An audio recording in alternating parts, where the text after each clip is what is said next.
MAGA. Bitcoiners, how's everybody doing? Are you happy we have a new president in the United States? Please tell me you're happy. I have a guy right here that's wearing a Texas hat, and David Bailey came into dinner last night. He was wearing a Make Bitcoin Great Again hat, so I knew I was in a very good spot, David. So, well, Abu Dhabi, we did it. We did it. We hit 1,000K, which is what everybody wanted, right? So guys, it's really an honor to be here, and honestly, David, thank you. You guys have been amazing. Tracy, you've been amazing. Tracy literally emails me at 5 o'clock in the morning, then she calls me at 11 o'clock at night. You want to talk about a person who takes her job seriously, she's amazing. But David, your entire team is really incredible, and obviously to all our friends in the UAE, this country is amazing. How many people in here from the UAE? Our family loves you. Our family loves you. You know, I got here for the first time, and I think it was 2009. Have a lot of property, did a great property with DMAC. You can't look out a hotel window in Dubai without seeing a DMAC sign. They've been great partners. I'm doing a big hotel in Dubai as we speak. We're doing projects in, obviously we're about to do one here in Abu Dhabi, which we're super excited about. We're doing projects in Jeddah, we're doing projects in Oman, we're doing projects in Riyadh, we're doing projects all over the region. And I'm gonna get myself in trouble for a second, but the UAE is the developer's greatest dream because they never say no to anything. In fact, they always tell you to kind of push the limits, and there's no place that's grown faster. There's no place that's been more fun to work in the UAE. I mean, if you want to build it, if you can dream it up, they allow you to do it. And I have to say, unfortunately, to our Western friends, that's not the case back in the United States. It's not the case in Europe. In fact, most of the time, they're actually very quick to say no. You know that better than anybody. And so it's been so much fun. But the sky's the limit here. And, you know, I promise soon enough, these aspirations are going to really return to American cities. But, you know, it's really great to be here, guys. It's really, really great. I believe in Bitcoin. I absolutely love Bitcoin. You know, it's got a very special place in our heart. And I'm very proud that my father stood on stage in Nashville, and he came out and said that he's going to be the Bitcoin president. He's going to be the crypto president. He's going to make America the crypto capital of the world. And that's what it should be. He's going to put in smart regulation. He's going to do all the right things.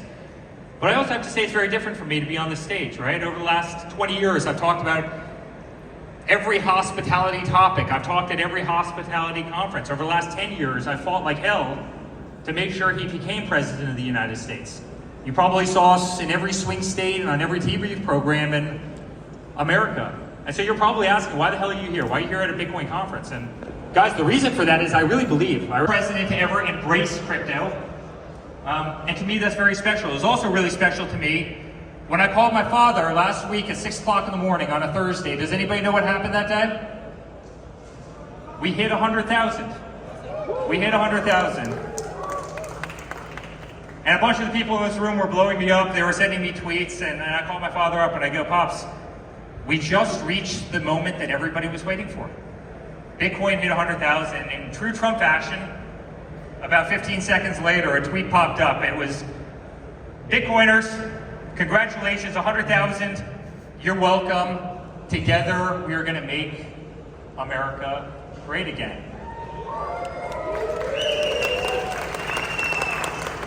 So think, as I said before, think to have an American president for the first time that's committed to making America the crypto capital of the world. Think about a president who isn't going to allow Bitcoin and cryptocurrencies to be overregulated and stifled by high taxes. Somebody who will fight like hell against those institutions who have waged war on cryptocurrency.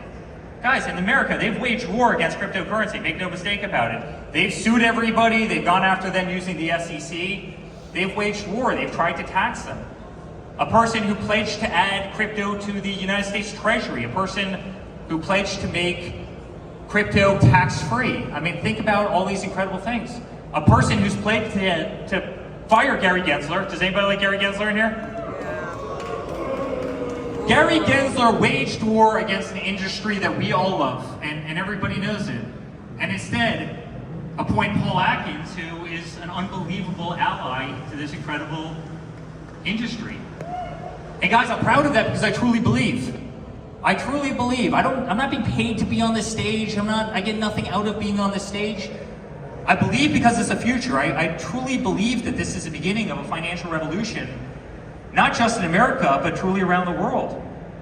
I think that Bitcoin is a fundamental shift in the way we think about money, about how we think about wealth, how we think about really the future.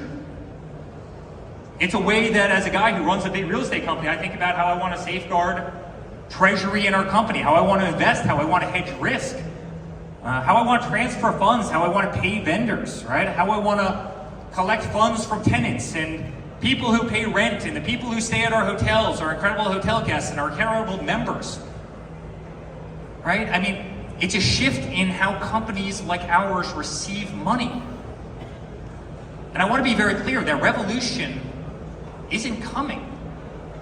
That revolution's already here. There's just so many people in the world that truly can't see it. The vast majority of the people can't see it, and that's scary as hell. And I can tell you, a lot of eyes were opened when Bitcoin hit 100,000. And I can tell you a hell of a lot more eyes are going to be opened when Bitcoin hits 1 million. And I'm confident it's going to hit 1 million. I think we're all confident in this room that it's going to hit it.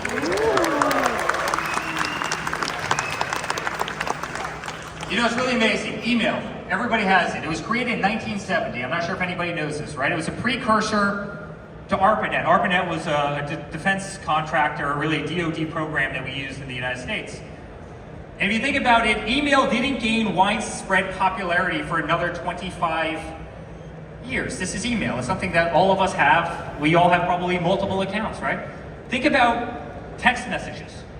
The first text message was sent in 1992. It was December of 1992. It said, "Merry Christmas." Today you have 23 billion text messages that are sent every day. That's 270,000 text messages that are sent every second. People are slow as hell to adapt to new technology. People are creatures of habit. Yet everybody in this room sees something that so many people are so blind to. I have a close friend. He's smart as hell. In fact, there's a friend backstage who knew him very well. And 6 months ago, he was coming up to me, "Bitcoin is funny money. Crypto is funny money." And I would invest in treasuries. I would invest in ETFs. You know, that's how I would invest. And I laughed at him. And every chance I have a chance to remind him, I go, how's your portfolio doing right now? I mean, how's that one working out for you? And coincidentally, the bank that he works for, and it's one of the big 5 banks in the world, they just created a crypto desk. And they're putting hundreds of billions of dollars into cryptos. They're inventing ETFs every single day. Guys, people are slow to adapt to new technologies. And so I know all of you are thinking, you know, Eric, you're from a real estate family. You spent your entire life in real estate, concrete, drywall. You know, why? You love hard assets. Your family's built monumental wealth, you know, through real estate. You've developed the tallest buildings, you know, in the world. I mean, our concrete buildings, I built Trump Chicago. It was the 7th tallest building in the world when I built it. Our concrete pumps went from Trump Chicago to the Burj Khalifa, and that built that building. I mean, we built the biggest buildings anywhere on earth. We run the best hotels, we run the best golf courses, right? From everywhere from 5th Avenue to South America, the Middle East, Scotland, Ireland. You know, for our family, real estate's always been the bedrock of wealth creation. You know, it's tangible, it's physical, we love it, you can see it, you can feel it, it has energy. But really, here's the thing, guys, for the first time, there's another asset that has energy. There's another new digital asset that's revolutionary, right? I mean, one that consumes energy, one has life, and one that really has potentially more powerful, you know, potential to be more powerful than anything that we've ever seen before. And let me also be honest, had it not been for the viciousness of politics, I mean, you guys certainly saw it if you're from Texas and you're from those places. Guys, they went after us ruthlessly. So the attacks on the family, the attacks on our company, the nastiness of the system, the hell that they put us through for a 10-year period of time. Guys, they made our life miserable. And I see this all over the world. This isn't just the United States, but had it not been for those attacks, I don't think my eyes would have been as open to the crypto industry as they've become. And by the way, I saw you guys go through those same attacks every single day. I saw them come after you. I saw them strip your bank accounts. I saw them cancel you like crazy. The same thing that they were doing to us. because we were running for politics is the exact same thing that they were doing to the crypto industry. And so for the first time, it exposed me to a totally different view on life. You know, not just in America, but also around the world. I mean, guys, I've seen the modern financial system be weaponized. I've seen politics be weaponized. I've seen the legal system in this world be weaponized. And it's one of the reasons that I love crypto. It's one of the reasons I so strongly believe in DeFi. You know, it's one of the reasons we started World Liberty Financial. We've seen the weaponization of the system. We've seen what these people will do. And that's so millions of people can get away from the very financial institutions that were attacking them each and every day. Guys, I've seen people get canceled for their political beliefs. I've seen people get canceled for their religion. I've seen people get canceled for their culture. I've seen wonderful people kicked out of banks because they literally wanted to fly a flag that said, "Make America Great Again," or wear that beautiful red hat that she's wearing right there. I mean, I've seen people lose their accounts for all of them.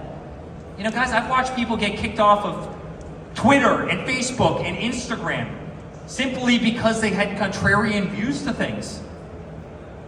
I've seen institutions once trusted around the world, the JP Morgan Chases, the Bank of Americas, the TDs, the biggest banks in the world. And this just isn't in America, this is around the world. I've seen them become total tools of political power and influence. I've seen government regulators walk into banks and say, "You know what, I see that you're banking that person, and just understand that we might need to take a little closer look at you if you continue to have them in your portfolio. So why don't you just scoot them out of the way?" Guys, I've seen this game. So many people in this room have seen this game. And I think what's more, I've also come to learn and see how antiquated the traditional financial system is around the world. Guys, it's slow as hell, it's inefficient, it's expensive, and generally speaking, it doesn't serve the needs of hundreds of millions of people around the world. You know, people that don't have our balance sheet, people who don't have the Trump last name, people who don't have our assets, people who don't have the advantages that we have as a family. They have no competitive advantage, they have no capital. Individuals around the world have been left behind by the millions. The traditional banking system is rigid, it's vulnerable to manipulation. It's failed the modern world, it's failed to adapt, it's failed to keep up with the modern world, it's failed the needs of the modern world. And guys, really, that's where crypto emerges. You know, I ask this question every single time somebody asks about crypto, but I say, does it make any sense that, you know, a beautiful young couple, they want to go out, they want to get financing for a home.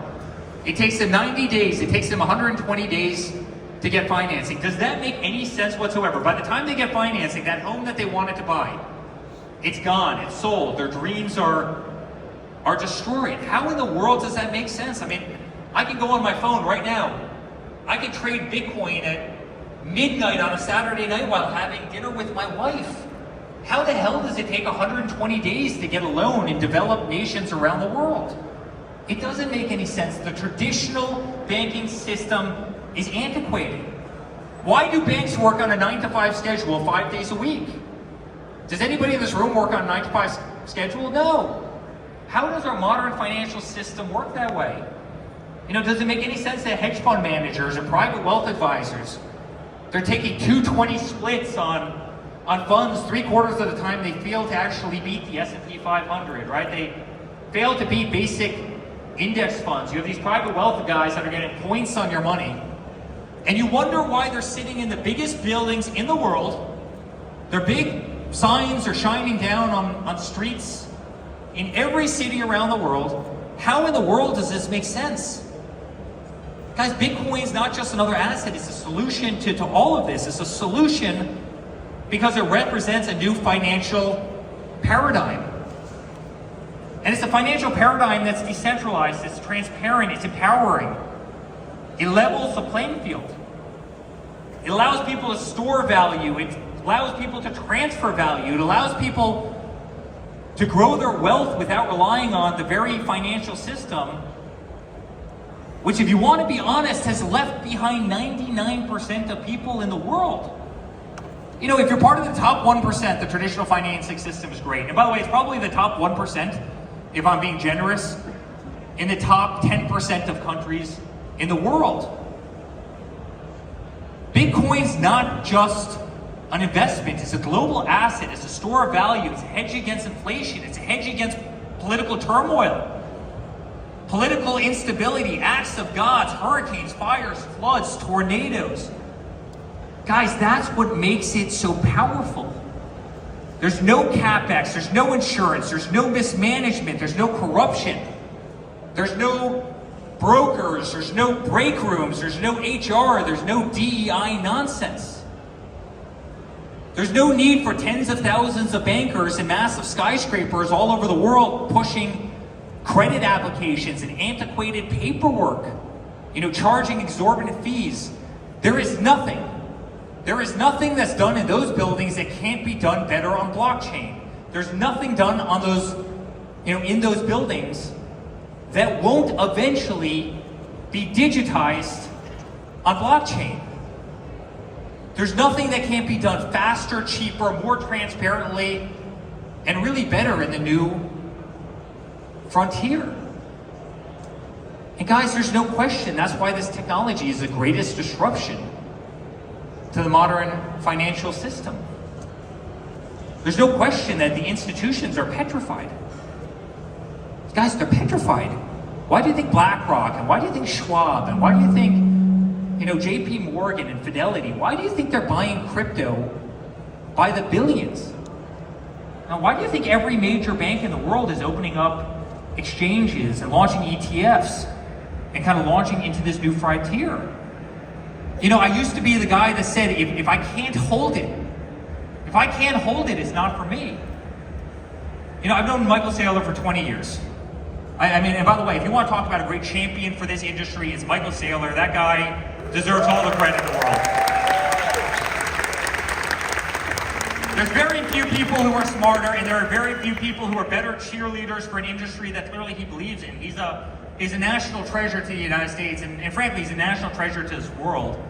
And by the way, just sidetrack, his patience is absolutely remarkable. Has anybody seen that mashup where an interviewer asks him the same question over and over, and he kind of looks down, he sighs, takes a big breath, and then he answers the question that he's answered 100 times. The guy is a remarkable guy, he's an amazing guy, and he's truly a national treasure. But I think I even said to Michael Saylor in the early years, Michael, I don't get this stuff. I mean, I know you love Bitcoin, I don't get it. If I can't feel it, if I can't see it, it's really not for me. But now more than ever before, now after everything I've witnessed, having maybe the greatest look behind the curtains of anybody on earth into what the systems truly are, how the systems are manipulated, Bitcoin is actually proving to be the greatest complement to the hard assets our family loves so much. You know, just like real estate, obviously Bitcoin's scarce. There's only 21 million. I don't need to tell anybody in this room that. You know, name another commodity that's capped. Name another commodity that as prices go up, it's not further exploited. Guys, if gold ever went to $20,000, you'd be tearing down this building, you'd be looking in the concrete pillars over there, you'd be trying to mine gold, you'd be changing the supply dynamics. With Bitcoin, you can't. You know, with Bitcoin's supply is capped. That scarcity, that hard limit, it makes it incredibly valuable, especially as these assets are being purchased in the billions. That's why you see the price skyrocket the way it is. But unlike real estate, Bitcoin's not tied to geography. It's global. It's instantly liquid. You know, try selling this convention center to a REIT right now. You know, I'll see you in 2 years. Try going out and selling a big office building. You know, it will take you 18 months to do. At the end of it, you're going to want to shoot yourself in frustration. You know, think about the complement to hard assets that Bitcoin is, right? It's instantly liquid. You can buy or sell it while literally having dinner with your wife or your husband or whoever it might be. It's borderless. You know, it can be transferred, it can be sold, it can be, you know, moved with the click of a button. It's a global currency. It doesn't rely on traditional banking systems. It's not subject to the corrupt governments that we talked about before. We see them all over the world. There's corruption everywhere. There's no banks, there's no lawyers, there's no title agencies, there's no brokerage commissions, there's no middlemen. You don't need any of this to operate, to buy, sell. You don't need it to build. And that's why Bitcoin is such an unbelievable asset. Bitcoin and crypto, guys, they truly has the ability to change the world. It has the ability to disrupt traditional banking systems, in the biggest way, which really have been controlled by far too few. And I might be speaking against our own interest. We probably did better in that world than anyone. But Bitcoin is inclusive. It gives everybody the opportunity around the world to participate in ways that they never otherwise would have thought, no matter of their wealth, no matter of their location, the geography. People in developing countries, people who otherwise wouldn't stand a freaking chance. It gives them tremendous opportunity. And people very rarely ever say that about Bitcoin. It's a beautiful thing, and it's a thing that should be celebrated. It's a thing that should be embraced by all. And so really the question is, what does the future hold? What are we going to see? And I think in the next decade, we're going to see Bitcoin, we're going to see crypto. We're going to see it transform the global economy in beautiful ways. We're going to see it transcend borders and institutions. We're going to see that banks have to adapt. We're going to see that governments have to adapt, and governments will adapt. And by the way, those who embrace Bitcoin, those who embrace this digital revolution, those who embrace digital currency, the people who come in early are going to be the people who win. No different than the people who adopted email. No different than the people who embraced SMS. No different than the people who embraced digital photography. Hey, where's Polaroid right now? Does anybody know? They failed to adapt. They're gone. They're no longer relevant. They're no longer present because they didn't see it. I truly believe in the coming decades that this is going to become the cornerstone of the modern global financial system. It'll be used to safeguard your wealth. And make no mistake about it, guys, we as a family, and my father in office, we're going to lead the charge doing this. We're going to lead the charge in every single way. No different than we were one of the first Western brands in the UAE when maybe it wasn't popular, or maybe not even popular, maybe it wasn't common, right, back in the mid-2000s. We're going to be on the forefront of this innovation. We're going to be on the forefront. And we'll continue to champion Bitcoin. We'll continue to champion blockchain. And we're going to continue to champion technologies that I truly believe will transform this world. And I truly think, guys, we're all going to look back. We're going to remember this time, and we're going to remember these words, and we're going to remember this place. I'm going to remember making that call to my father at 6 o'clock that morning, last Thursday, saying, hey, we just hit 100,000, and I think by then we're going to be many times greater than that. I think we're all going to pay tremendous homage to Satoshi and to the Michael Saylors. And I think we're also going to remember the people who got it wrong. And there's a lot of people that got it wrong. A lot of really smart people who have done very well for themselves, but a lot of people who couldn't see the forest through the trees. Guys, the world's changing in a lot of ways. And the world is going to change in the next 4 years in a lot of ways. And it's certainly going to change for the better in so many ways. And I truly believe that those who recognize that change now are going to be the ones that thrive. So my ending message to everybody here is really congratulations, Bitcoin. Congratulations. Congratulations to all of you. Congratulations to all the people who have made a fortune off of this technology because you saw it early. Our best days are ahead. And I'm telling you, we're going to have a truly remarkable journey together. So thank you to Abu Dhabi. Thank you to David Bailey. Thank you to Tracy. Thank you to all of you. Our family is going to continue to championship this for a very long time. We're going to continue to be the greatest cheerleaders and the greatest champion. And I can't wait to stand on the stage often, and I can't wait to reflect on these moments. And I can't wait to celebrate a lot of people in this room who get very wealthy because you had the foresight to see a technology in the early days, one before it got mainstream. There's a lot of people in this room that I think are going to do exceptionally well. So, Bitcoiners, I love you. The Trump family loves you, and it's truly a great honor to be here today. Thank you guys very much. Thank you. Thank you guys. And to my American friends right here, we love you. Thank you all very much. See you later.